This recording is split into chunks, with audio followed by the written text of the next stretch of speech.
In a city where umbrellas are a necessity and hope is as scarce as sunlight, David Fincher's Se7en pours on the rain and the despair. For in the world of Se7en, the rain never stops, the sun never shines, and you probably shouldn't leave home without a flashlight and a therapist. In all seriousness though, this is a film drenched in symbolism. And nowhere is this more evident than in its use of endless showers and its grim unnamed city. The relentless rain and the oppressive environment serve as more than mere backdrops. They are integral to the story, shaping its mood, themes and characters. Rain in Se7en is omnipresent, creating an atmosphere of claustrophobia and moral decay.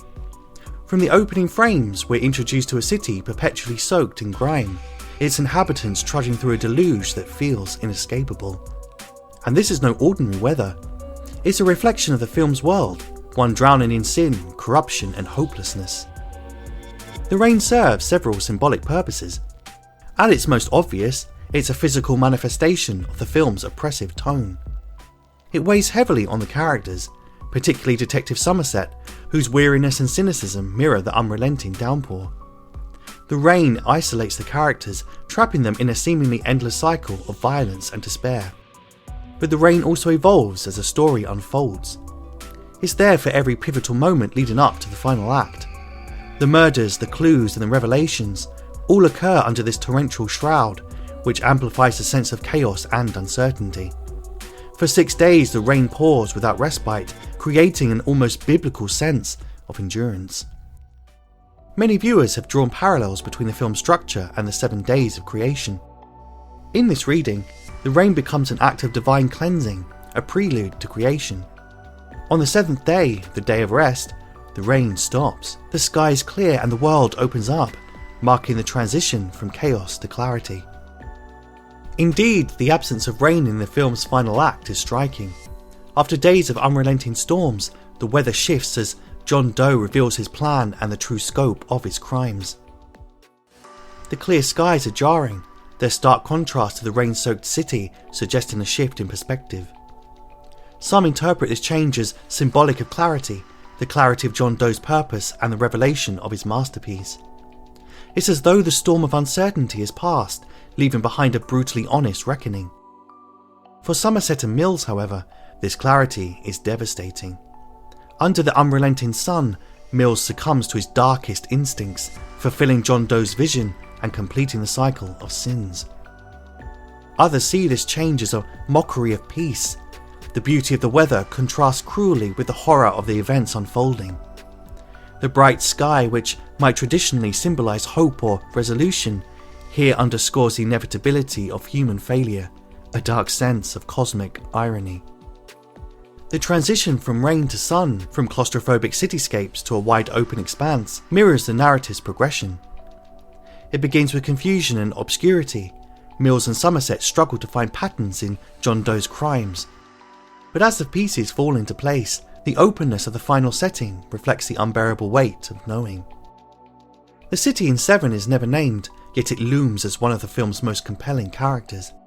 It's a place where morality has eroded, and the architecture itself seems to sag under the weight of sin. Fincher's decision to leave the city nameless allows it to transcend specificity, becoming a universal symbol of urban decay and human corruption. The city is a labyrinth, a maze of dark alleys, grimy apartments and oppressive office spaces. Its claustrophobic atmosphere mirrors the characters' own entrapment within a system they cannot escape. For Somerset, the city represents everything he despises.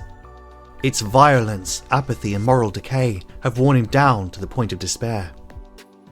In contrast, Mills sees the city as a challenge to be conquered. His youthful idealism drives him to believe that he can make a difference, even in a place so deeply corrupt. But as the case unfolds, the city's darkness begins to consume him, and just as it had consumed so many before him. The city is also a reflection of John Doe's philosophy. To him, it's a cesspool of sinners who have grown complacent in their depravity. Each of his murders targets a specific vice, and the city becomes his canvas, a stage for his twisted sermons. John Doe uses the city's anonymity to his advantage, moving through its shadows with ease. The city's vastness ensures that his crimes feel both intimate and universal, reinforcing his belief that sin is everywhere. In this way, the city becomes a battleground for competing ideologies. Somerset's pragmatism, Mills's idealism, and John Doe's moral absolutism all clash within its grim confines. The city amplifies their struggles, its oppressive environment shaping their actions and decisions. When the story leaves the city in its final moments, the shift is profound. The barren, sunlit landscape is a stark departure from the urban chaos that has dominated the film. And it's here, in this wide open space, that the story reaches its devastating conclusion. The openness of the setting reflects the finality of John Doe's plan. There are no shadows to hide in, no rain to mask the truth. It's a moment of reckoning, where the characters and the audience are forced to confront the full extent of human frailty. In the truest sense of the word, it's a personal apocalypse for Mills, as a great unveiling of the harsh realities of lies and life are lifted from his eyes, now understanding to his ultimate cost that this was one villain not to be underestimated, as he had been doing throughout the film. For Somerset, though, the openness symbolises a departure from the city's moral ambiguity, but it also represents a realisation that no matter where they go, the darkness of the human condition follows. But indeed, it's a fight well worth taking on, and crucially not running away from. Throughout Se7en, Rain and the city are more than just settings, they are integral to the film's exploration of morality, chaos, and human nature.